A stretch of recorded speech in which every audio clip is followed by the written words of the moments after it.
going on, guys? The Comics Kid 2099 here to talk to you about The Road to Oz. This is the 5th book in the Oz series by L. Frank Baum. I have not read any of the other Oz books with the exception of the 7th book, The Patchwork Girl of Oz. Read that a couple years ago, did a video on it, and then I saw this kind of cheap, and so I wanted to go ahead and give this book a chance. And after reading this, I don't think that I need to give any of the other Oz books a chance. I really, really hated this book, and I hate that I had such a strong visceral reaction to this, but this book was not good, and I want to call a spade a spade. I don't want to sugarcoat it. This book was just really, really bad.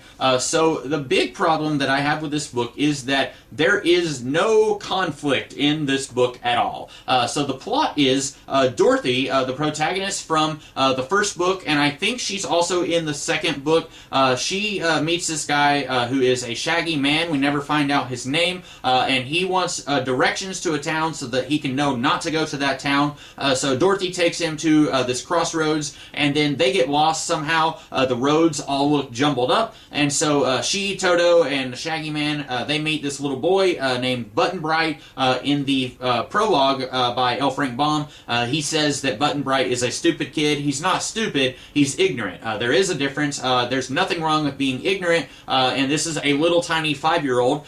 Kids ask questions to understand how the world works. Button Bright asks a whole lot of questions, and a lot of characters say, "Oh, you're just a stupid head, aren't you?" The Scarecrow says, "You might be Button Bright, but you're not very bright." I don't understand why these characters are really lashing into Button Bright, but anyway, then these characters, they find out that it is Ozma, the ruler of Oz. It is her birthday soon, and so they are going to try to get to her birthday party so they can ask her to send them all home. And it is about 260-something pages. I don't remember how many chapters it is. All the chapters are pretty short, but there are only 2 chapters where I ever believed that the characters were in any danger.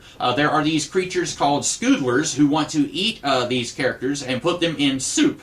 And the characters pretty easily get away from the Scoodlers, and then the rest of the book, there's no conflict. There's no conflict in this book at all.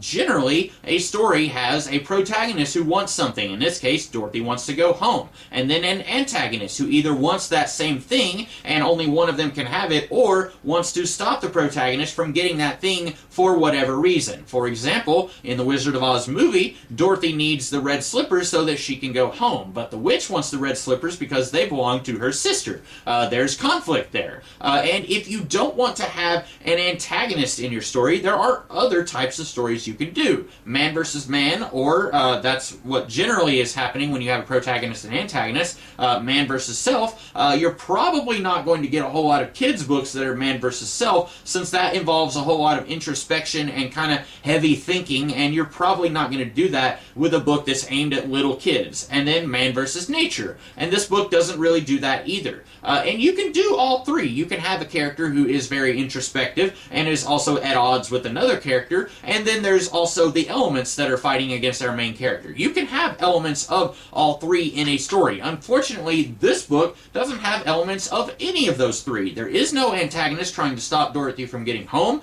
with the exception of the Scoodlers, who are in, I would say, less than 20 of the 260 pages of this book. There are no, there's quicksand. At one point, they arrive at this very dangerous desert that will turn them to dust if they walk on it, and so suddenly the Shaggy Man says, "I know a guy named Jack Do-It. He can do anything." And so they summon Jack Do-It. He quickly builds them a sand boat so that they can travel across the desert.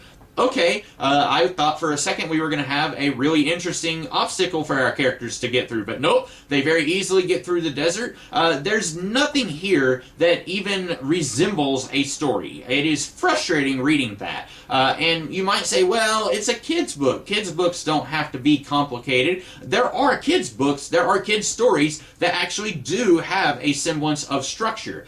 You have something like Finding Nemo. That's a movie that I remember liking a long time ago. Finding Nemo doesn't have a typical antagonist who is trying to stop Nemo from getting home, but it is very much a man versus nature story in the sense that Nemo is in unfamiliar surroundings and he just wants to get home, and Marlin has to fight against everything trying to get his son back, and it's also a little bit of man versus self as Marlin realizes that he hasn't been a very good father. That's a story. There's actually some kind of structure there.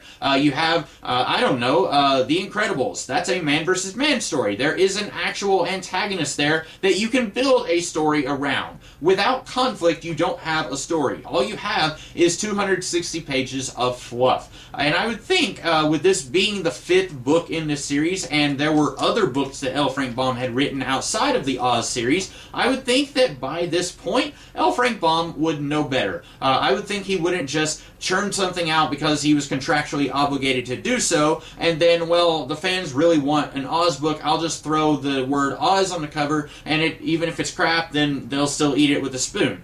This book made me really, really angry. I hated this book, and I am never going to read another Oz book again. I don't care if I see one for a penny would be too much. I really, really did not like this.